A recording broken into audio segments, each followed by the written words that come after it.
ಬೆಂಗಳೂರಲ್ಲಿ ಟ್ರಾಫಿಕ್ ಅಂತ ಹೇಳ್ತಾನೇ ಇರ್ತೀವಿ. ಟ್ರಾಫಿಕ್ ಪ್ರಾಬ್ಲಮ್ಮು ಅಂತ. ಆದರೆ ಅದಕ್ಕಿಂತಲೂ ಹೆಚ್ಚಾಗಿ ಈಗ ಟ್ರಾಫಿಕ್ ಕೊಂಚ ತಗ್ಗಿದೆಯಂತೆ. ಒಂದು ಗುಡ್ ನ್ಯೂಸ್ ಕೂಡ ಸಿಕ್ಕಿದೆ. ಏನೇ ಗುಡ್ ನ್ಯೂಸ್? ಯಾವುದರ ಗುಡ್ ನ್ಯೂಸ್ ಇದು? ಬೆಂಗಳೂರಲ್ಲಿ ಟ್ರಾಫಿಕ್ಗೆ ಒಂದು ಗುಡ್ ನ್ಯೂಸ್ ಸಿಕ್ಕಿದೆ. ಇಡೀ ವಿಶ್ವದಲ್ಲಿ 2ನೇ ಸ್ಥಾನದಲ್ಲಿದ್ದಂಥ ಬೆಂಗಳೂರು ಈಗ 6ನೇ ಸ್ಥಾನಕ್ಕೆ ಬಂದಿದೆ. ಅಂದರೆ ಮೊದಲನೇ ಸ್ಥಾನದಲ್ಲಿದ್ದಂಥದ್ದು 6ನೇ ಸ್ಥಾನಕ್ಕೆ ಬಂದಿದೆ.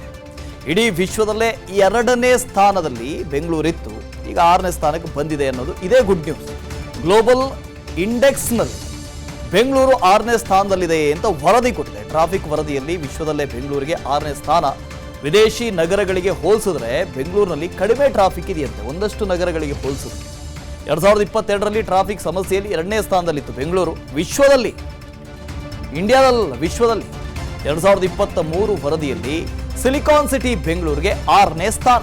ಬೆಂಗಳೂರು ಟ್ರಾಫಿಕ್ ಪೊಲೀಸರ ಹೊಸ ಪ್ರಯೋಗಗಳು ಯಶಸ್ವಿಯಾಗಿದ್ದಾವೆ. ಹಾಗಾದ್ರೆ ಸಿಗ್ನಲ್ ಫ್ರೀ ಮಾಡೋದು, ರಸ್ತೆ ಮಧ್ಯದಲ್ಲಿ ಬಲ ತಿರುವುಗಳನ್ನು ಬಂದ್ ಮಾಡೋದು, ಈ ಪ್ರಯೋಗಗಳು ಸಕ್ಸಸ್ ಆಗಿದ್ದಾವೆ. ಬೆಳ್ಳಂಬೆಳಗ್ಗೆ ಪ್ರಮುಖ ಜಂಕ್ಷನ್ಗಳಲ್ಲಿ ಪೊಲೀಸರ ನಿಯೋಜನೆ ಮಾಡಲಾಗಿದೆ, ನೀವು ಕಾಣ್ತಾ ಇದ್ದೀರಿ. ಜೊತೆಗೆ ಈ ಹಿಂದೆ ಹೇಗಿತ್ತು ಟ್ರಾಫಿಕ್ ಡಿಪಾರ್ಟ್ಮೆಂಟು ಅಂದರೆ, ಟ್ರಾಫಿಕ್ ಅಂದ ತಕ್ಷಣನೇ ನಿಂತ್ಕೊಂಡು ಆ ಮರೆಯಲ್ಲಿ ನಿಂತ್ಕೊಂಡು ಗಾಡಿಗಳನ್ನು ಅಡ್ಡ ಹಾಕಿ ಫೈನ್ ಕಲೆಕ್ಟ್ ಮಾಡೋದು, ಇದೇ ಅವರ ಕೆಲಸ ಅಂತ ಆಗಿತ್ತು. ಆದರೆ ನಿಜಕ್ಕೂ ಟ್ರಾಫಿಕ್ ಪೊಲೀಸರ ಕೆಲಸ ಟ್ರಾಫಿಕ್ ಮ್ಯಾನೇಜ್ ಮಾಡೋದು ಅಂತ ಈಗ ಗೊತ್ತಾಗಿದೆ.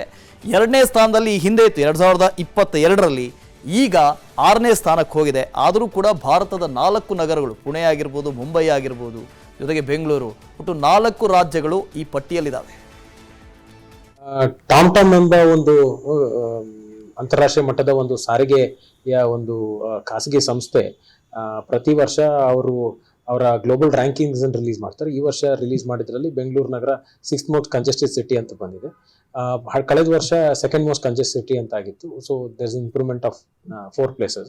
ಅದೇ ರೀತಿ ಟ್ರಾವೆಲ್ ಟೈಮ್ 14 km/h ಇದ್ದಿದ್ದು 2022ರಲ್ಲಿ, 2023ರಲ್ಲಿ 18 km/h ಆಗಿದೆ. ಅಂದ್ರೆ 4 km/h ಜಾಸ್ತಿ ಹೆಚ್ಚಿಗೆ ಆಗಿದೆ ಟ್ರಾವೆಲ್ ಸ್ಪೀಡ್. ಅದೇ ರೀತಿ ಪೀಕ್ ಅವರ್ ಟ್ರಾವೆಲ್ ಟೈಮ್ ಅಲ್ಲಿ 1 ನಿಮಿಷ ಕಡಿಮೆ ಆಗಿದೆ ಅಂತ ಬಂದಿದೆ.